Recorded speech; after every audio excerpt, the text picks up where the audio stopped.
Recently, we've taken a look at changes that might occur to a cell's DNA sequence. Specifically, we've taken a look at what kinds of things might make it more likely for a change to happen to a DNA sequence. And we've also taken a look at what kinds of things a cell might do to fix any changes that happen to its DNA sequence. It turns out that not all mistakes are fixed, and whenever that happens, it results in a permanent mistake to the DNA that's called a mutation. And so basically what a mutation is, it's a permanent change to a DNA sequence. We mentioned before that whenever you think of a change to the DNA sequence, you might automatically think that that's a bad thing. But like all changes, just because it's different, it doesn't necessarily mean it's a bad thing. So it turns out that there are some changes to a DNA sequence that might allow a cell to be better suited for its environment. So some changes are actually, they actually result in a useful thing. And so whenever you have that, whenever you have a mutation that actually gives a cell some sort of advantage, or a living thing some sort of advantage, then that's what ends up driving the processes of natural selection and evolution. And so that's what we'll take a look at in this video. But before we take a look at the basics of how natural selection and evolution happen, what I'll show you first is how evolution and natural selection does not happen. So you're probably familiar with basically what occurs during evolution, but I oftentimes hear it being explained in a really sloppy way, and that kind of does a disservice to biologists, because if it's explained in a sloppy way, then it kind of makes it hard to believe, because the way that it's explained many times in this very sloppy manner, it really doesn't happen this way, and it kind of sounds ludicrous if you listen to it. So here's what I'm talking about. Sometimes you might hear evolution being described like this. Say that you have a fish. We know that land animals evolved from animals that lived in the water, like fish. And so the way that fish evolved into animals that can live on land is something like this. Maybe the fish were living in the water at first, but for some reason that water ended up drying out. When that happened, the fish would not be able to survive unless it ended up changing itself. So in order to survive, this one fish that has now found itself out of water does this. It goes, I'm going to die if I don't change, so tell you what, I'm going to change right now by really putting my mind to it, growing some limbs, growing some lungs, maybe growing a tail that will help stabilize me so that I can walk on land, but I'm just going to put my mind to it really hard, and I'm going to change myself just like this, so that I can now live in my new environment, which is free of water, completely land. So sometimes you might hear evolution being described like that, but as you might know, that's completely, that's ludicrous. So that's not how, so living things do change over time, but that's not how it happens over time. So it's not a single organism that ends up changing itself during the course of its life in order to better live in a particular environment. And it doesn't really happen that fast. So instead, whenever biologists say that living things evolve, what they're talking about is populations of living things evolving over time, and it doesn't happen instantly, like you kind of saw here. It happens gradually over quite a bit of time. And so again, this is what I'm talking about when I say that. Oftentimes people might describe evolution in kind of a sloppy way. This is an example of a sloppy way of describing it. That's not really how things evolve over time. The way that living things actually do evolve over time involves some things that we absolutely are sure does happen. So we mentioned before that mutations can happen all of the time, right? Mistakes can happen to the sequence of a cell's DNA, even if that cell is in its most perfect environment. And that's just because DNA polymerase just every now and then mistakenly puts the wrong letters into the DNA molecule when it's building a new one. So that's one of the things that drives evolution. So here's how it actually happens. Here's how change to living things actually happens over time. Again, we mentioned that random mistakes occur during DNA replication, and these mistakes aren't forced. Right? There are things that can make it more likely for these mistakes to happen, but these random mistakes that happen during DNA replication happen all the time, even if the living thing is in its most perfect environment. So this is known to occur. Another thing that's known to occur is this. These mutations that occur randomly and at any time causes some organisms to be different than other organisms within that same population. some of those differences might actually be an advantage in some situations. Right? So let's list that as another thing that is known to occur and is known to lead to living things changing over time. So some mistakes, in other words, some mutations, actually make some organisms better suited to their environment. And this goes back to what we've mentioned before, that just because it's a mutation or just because it's a change doesn't necessarily mean it's a bad thing. Some changes actually allow an organism to be better suited to its environment. And we'll take a look at a couple of examples of this here in a minute. So this is known to occur. And then another thing that is known to occur and that allows living things to evolve over time is this. Say that you do have an organism that has a mutation that gives it some advantage in its environment. If it has an advantage in its environment, that means that it's able to survive better in that environment. If it's able to survive better in that environment, that means that it's likely to live longer than the rest of the organisms in that very same environment. And if it lives longer than everybody else, that means that that organism is probably going to leave behind more offspring than the rest of the organisms in that very same environment. So if an organism has a mutation that gives it some sort of advantage, it's likely going to have more kids. And because the kids have the very same genes as the parents, that means that whatever characteristic that mutation encoded for, you'll start seeing a lot more of that particular trait within the population. All right, so how about let's sum that up by saying this. Organisms best suited to an environment are more likely to pass on their genes to their offspring. And again, what this means is that whatever trait that gene encodes for, you start seeing more of that particular trait within a population of organisms. So again, if you contrast that, we started off by taking a look at the sloppy way of describing evolution. That's really not how living things change over time. In reality, these are the things that cause living things to change over time, and all three of these things we listed up here are known to happen. So there's proof that all of this stuff happens up on the screen. So to sum all this up, or maybe to put a capper on all of this, whenever you're talking about living things changing over time, again, it doesn't happen to a single organism within the course of its lifetime. Instead, when biologists say that things evolve, they're talking about populations of organisms evolving over several generations. So that's how you start seeing change over time. So what I'll show you next is an example, it's a known example of how a population of organisms have changed over time. In other words, how a population of organisms have evolved based off of these three things that I just listed here. And the organisms we're going to take a look at as our example are my boys, the bacteria. I really love the bacteria. And specifically, it's a species of bacteria called Staphylococcus aureus.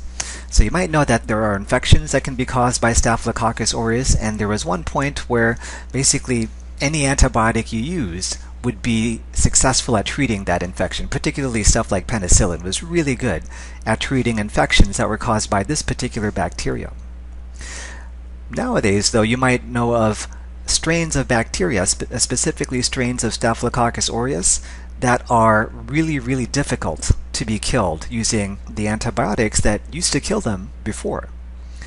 So an example of a strain of Staphylococcus that is infamously resistant to antibiotics is something called methicillin-resistant Staphylococcus aureus, and it has an acronym, like all famous things, I guess. It's also called MRSA. You might have heard of MRSA. You might see stories about MRSA every now and then in the news. Here's an example of what might result from a MRSA infection. This is an infection that has happened to this person's skin.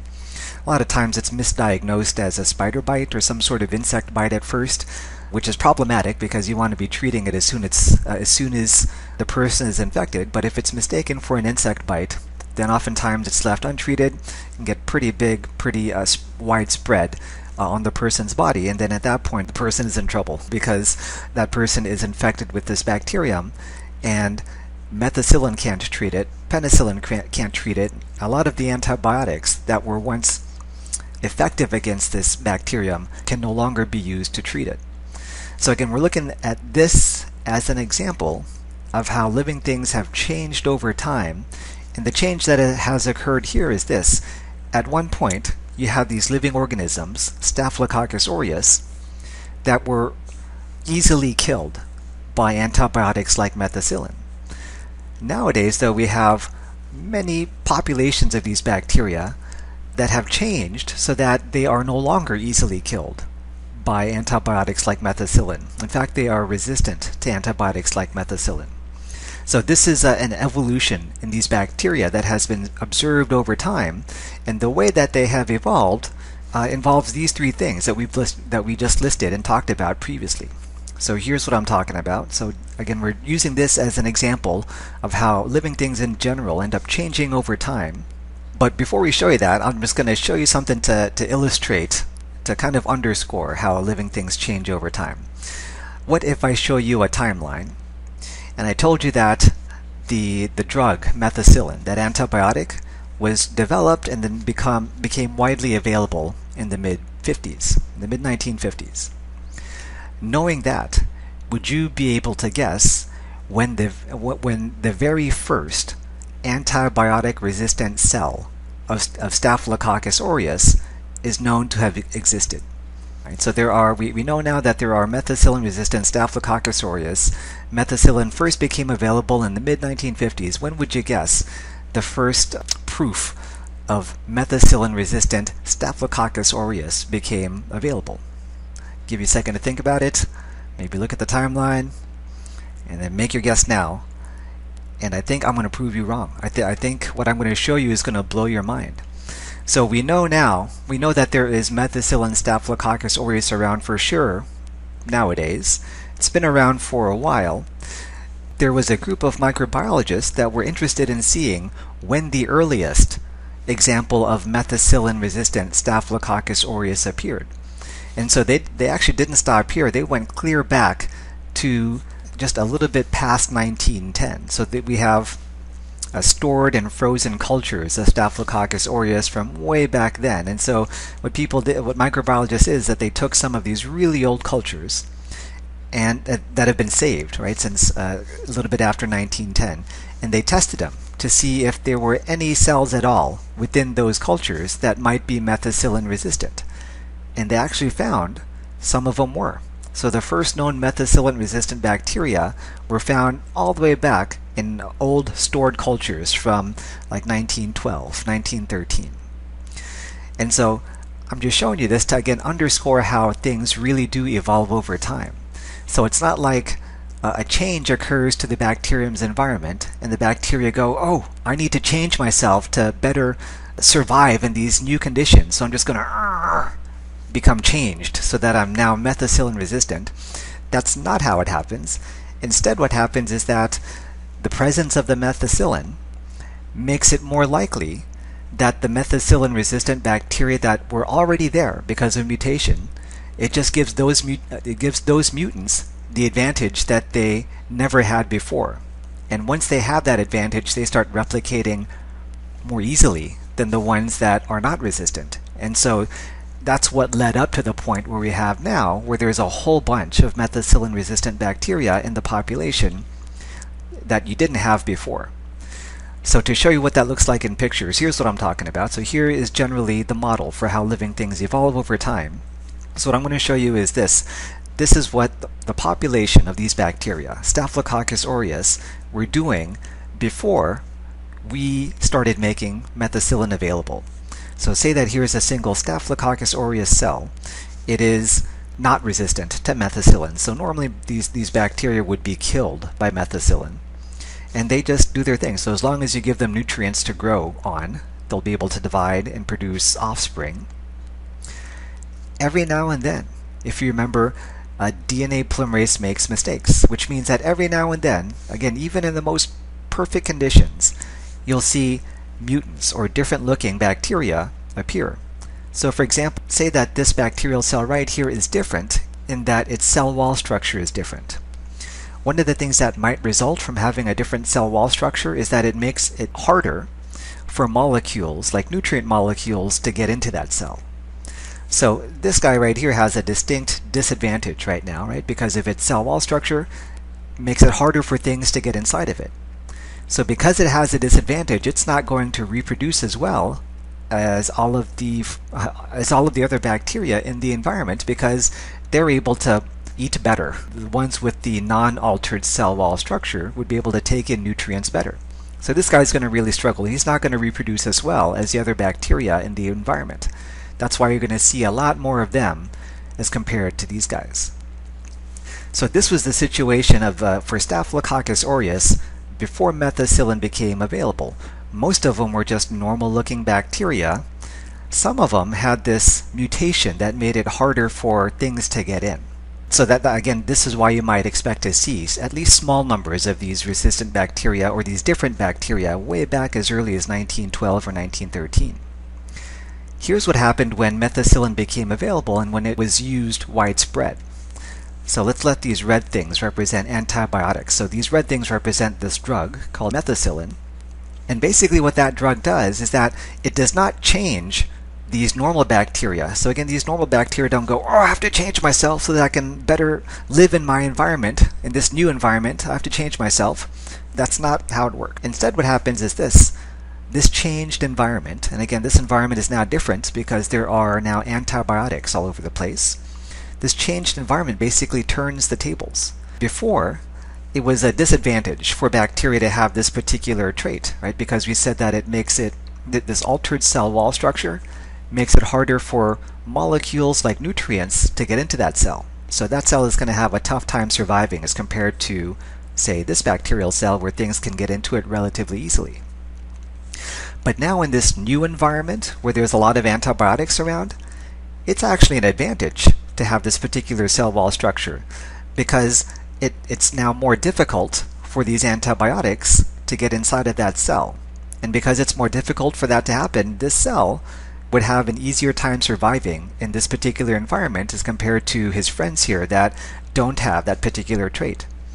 So again, this change in the environment, in this example, the presence of these antibiotics don't cause the normal bacteria to mutate and change so that they can better live in that environment.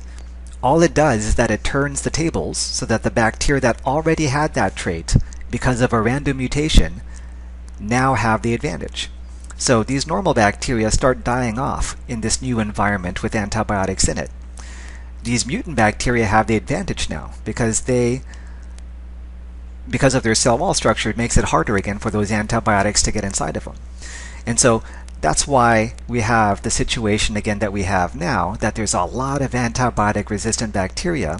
It's because a lot of times antibiotics are misused. So there's antibiotics that are used for non-bacterial infections, for example. If you use antibiotics for reasons other than treating bacterial infections, that just means you have antibiotics out there and you're giving these bacteria, the ones with the mutation, more of a chance to have to take advantage of their different cell wall structure so that they can replicate better. Alright, so then to sum this up, again, we're using this Staphylococcus aureus as an example of how living things actually do change over time. Here are the take-home points from this example. Mutant bacteria are always present within populations of bacteria. And again, the reason why that is because DNA polymerase, the enzyme that copies DNA, it makes mistakes every now and then, even in the most perfect conditions. When antibiotics became widespread, in other words, when the environment changed, those mutant bacteria ended up gaining the advantage over the non-mutants. So again, whereas before having that mutation wasn't really an advantage, when the environment changed, having that mutation was now an advantage because it made it more difficult for those antibiotic molecules to get inside of those bacterial cells. And to toss a term at you here, there's this term called selection pressure that has to do with natural selection and with evolution. And so in this example here, methicillin served as this thing called the selection pressure. And so whenever you're talking about a selection pressure, all that thing is the component in the environment that ends up killing off the less fit organisms. So in this example, the methicillin serves as the selection pressure because it's the thing in the environment that's killing off the individuals that aren't best suited for that environment. Other examples of things that can serve as selection pressures include predators. So those are things that can pick off or kill organisms in an environment that aren't best suited for that environment. Weather can also serve as a selection pressure. So again, selection pressure is just whatever thing in the environment it is that's killing off the less fit organisms. And I should mention that whenever you see this term fit, so fit can have different meanings depending on the context. So whenever you're talking about I guess, exercise. Fit means that you're healthy and physically strong. But whenever biologists and evolutionary biologists in particular use this term fit, that doesn't necessarily mean the most physically strong. So fit in this context just means that it's an organism that has the traits needed to best survive in a particular environment. So that's what fitness is referring to. How well suited are you to a particular environment? It doesn't necessarily mean physical strength or health. All right, so as we've seen here, mutations are a major driving force in allowing organisms to change over time. In other words, mutations are a major driving force for evolution.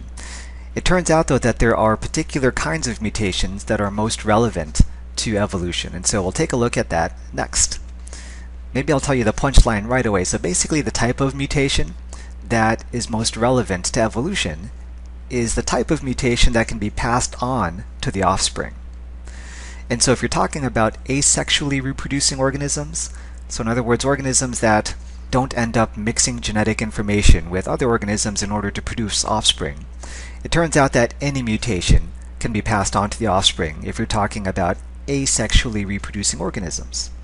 So here's what that looks like. An example of an organism that is asexual are bacteria. And basically the way that bacteria divide is by binary fission, and you saw this during one of the knowledge check assignments. So whenever a bacterial cell decides that it's time to divide, or time to replicate itself, time to reproduce itself, it doesn't do sex, right? It doesn't get together with another bacterial cell, it doesn't exchange genetic information, and it doesn't produce a new offspring as a result of that. Instead, asexually reproducing organisms just copy their genetic material, kind of like this. If it turns out that there's a mistake that occurs during the copying of that genetic material, then that mistake is guaranteed to be passed on to the offspring, right? Because it's an asexually reproducing organism. So once it replicates its genetic material, basically the cell just gets bigger and then divides in half, so that now you have two cells from one. So again, in asexually reproducing organisms, any mutation that occurs, any mistake that happens to its DNA is passed on to its offspring. And we're saying it's that type of mutation, those that are passed on to the offspring, that are most relevant to driving evolution. Right, so in unicellular asexual organisms, any mutation could be passed on to the offspring. If you contrast that with sexually reproducing organisms like us, like human beings, there are only certain cells that can have a mutation that can be passed on to offspring. Right, so if a mutation occurred in one of my skin cells, I'm not going to pass that on to my offspring. If a mutation happens to one of my liver cells, I'm not going to pass that on to my offspring. So you might be able to guess what type of cell would contain a mutation that would be most relevant to evolution then. It's the cells that end up making the egg and the sperm. So you might remember that those are called germ cells. These are the cells that undergo meiosis again to produce the gametes, and it's the gametes that end up producing the offspring. So say that here is a germ cell. Here are some chromosomes in that germ cell, and it decides that it's about to do meiosis. So before it does meiosis, it duplicates all of its chromosomes, kind of like this. Oh, what if a mistake happens during the duplication of one of those chromosomes? Again, this is the type of mutation that is most relevant because it can be passed on to the offspring. Because of this, germ cells undergo meiosis, which means that the homologous chromosomes separate from one another. During meiosis too, those sister chromatids become separated from one another. The cell then splits between all of those newly separated chromosomes to produce the gametes. So if this was a woman, these would be all egg cells that she has just produced. If this was a man, these are all sperm cells that he has just produced. If this is a sperm, or if this is the sperm cell that ends up fertilizing an egg, for example, you see how that mutation now is part of that fertilized egg. So whenever that zygote ends up dividing and dividing and dividing and dividing, all of the cells in this baby is now going to have that chromosome with the mutation on it.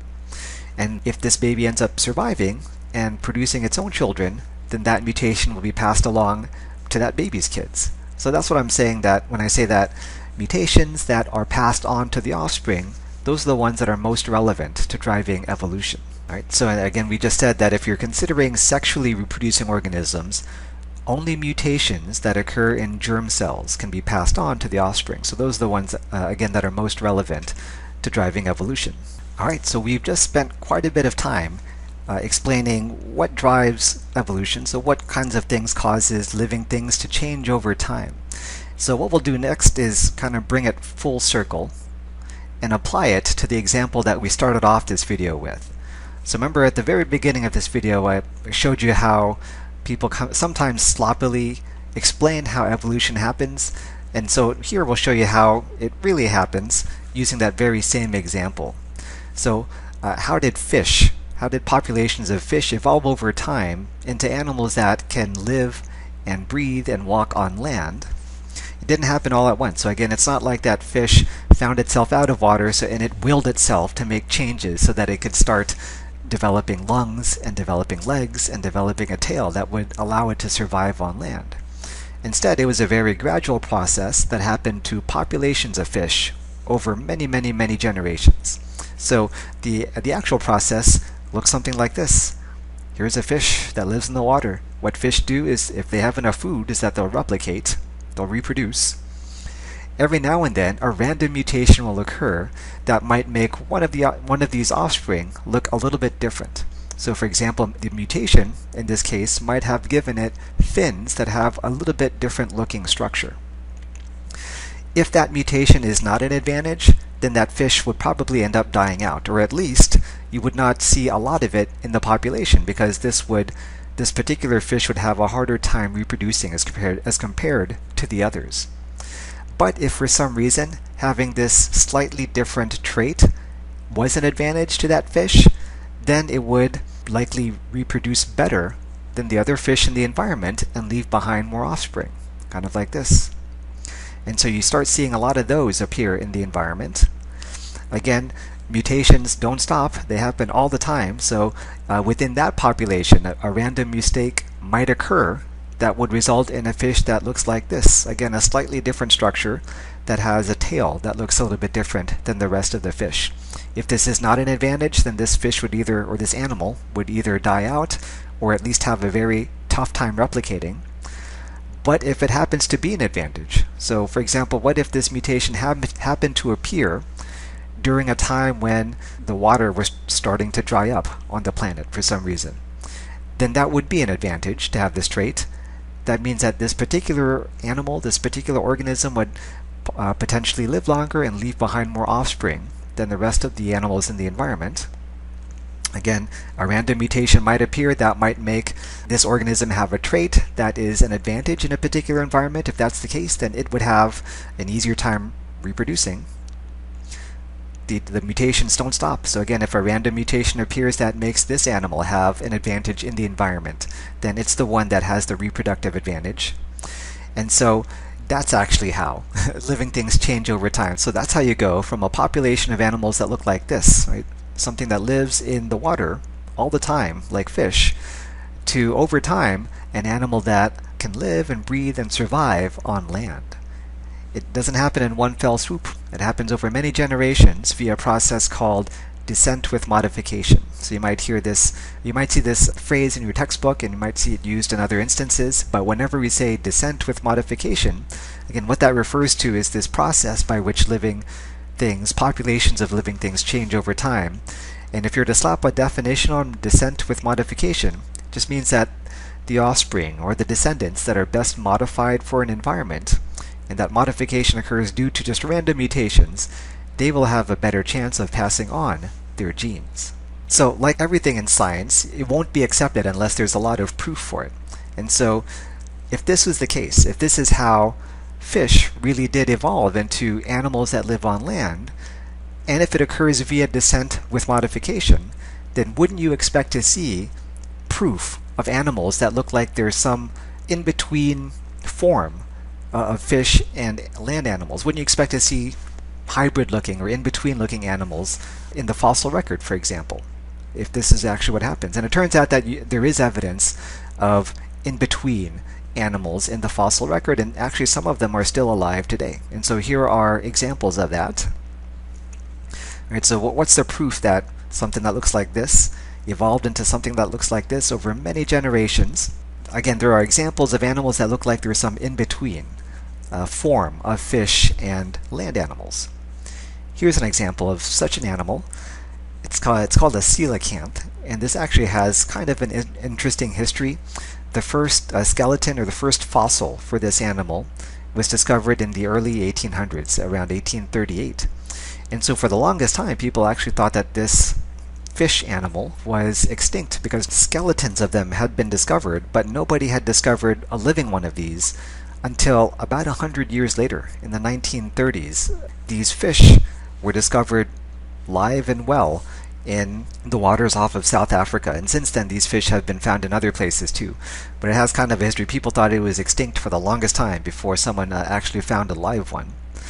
And so the reason why this fish is kind of cool, the reason why it's kind of exciting, is because of this. Again, it looks like it has a anatomical structure that suggests that it's an in-between organism from fish, like true fish, and these land-dwelling animals.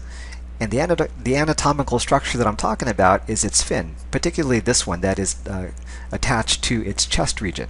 So if you take a close-up look at its fin, you see that it looks like this. And so if you compare that to a typical fish fin, you see that the entire fin is directly connected to the fish's body. That's not the case with this animal called a coelacanth. So here's the fin part. It's not directly attached to the animal's body. Instead, it's attached to the body via this stalk-like structure. And what this stalk-like structure does is that it allows the coelacanth to actually move it, to rotate, to have some free rotation of this limb that you don't see with typical fish fins. So it's thought that this is kind of the precursor to the limbs that land animals use to get around on the land. So it's kind of an in-between anatomical structure between fish and these land animals. Here's some more examples of in-between structures and in-between animals. African lungfish, and there's different versions of lungfish. There are also lungfish that live in Australia. But the reason why this would be considered kind of an in-between animal and proof that living things like fish have changed over time gradually into ones that can live on land is because, well, first of all, if you consider its fin, it kind of has that same structure that we just saw in the coelacanth, right? It's this portion is connected to the body via a stalk that allows for some free rotation of that structure, kind of like land animals have free rotation, at least to some extent, of their limbs. Not only that, but you might guess from the name of these animals, lungfish, that they can breathe air. They can breathe oxygen gas, just like land animals can. So actually lungfish have both gills that allow them to take in oxygen underwater and lungs that allows them to breathe in oxygen while they're on land. So again, kind of an in-between animal between fish and terrestrial animals like this salamander. Here's the last example that we'll take a look at of an animal that looks like it's kind of an in-between from fish and land animals. It's an animal called Tiktaalik. And the reason why this is kind of interesting, the reason why it's exciting is that it actually has several structures that make it look like a hybrid or an in-between from fish and land animals. Here's actually an artist's rendition of what this animal might have looked like when it was alive and when it had muscles and when it had skin and all that stuff. So there are a couple of things about this, again, that makes it kind of an in-between animal. One is its fin part, or this limb that's connected to the chest region of this animal. If you look at the skeleton, not only does it have the ability to have at least limited free rotation, just like land animals have some free rotation of their limbs, but it also looks like it's weight-bearing. So these animals could actually prop themselves up on land, and that's something that fish can't do with their fins. Right? And so if you were an animal that lived completely in water 100% of the time, then there'd be no need for a structure that allows you to prop yourself up. But based on the structure of this anatomical feature, it looks like that it was weight-bearing, that this animal could actually put some weight on it and prop itself up on land. So that's one thing that's kind of exciting about this animal. Another thing is that if you take a look at the way that this animal's neck is built, it's built to allow for some flexibility of its head, so it can move its head side to side. Again, that's a characteristic that you find in land-dwelling animals, but you don't really find in fish. So those are two examples of things that, again, you might suspect from land animals. One of the things that makes it kind of fish-like is the fact that it had scales, it had gills that allowed it to live in the water, but it also had lungs, it looked like, that allowed it to live on land. So in many different ways, this animal looks like it's a hybrid or an in-between from fish and land animals. And so it's thought that this animal was one of the transitional forms from fish to land animals. Right, so there's evidence that living things change over time. We've just shown you some evidence here. We showed you the example of the bacteria, Staphylococcus aureus, changing over time. And so to bring it back home again, that's just some pieces of evidence, some transitional structures, some in-between animals that suggest that living things change over time via this process called descent with modification.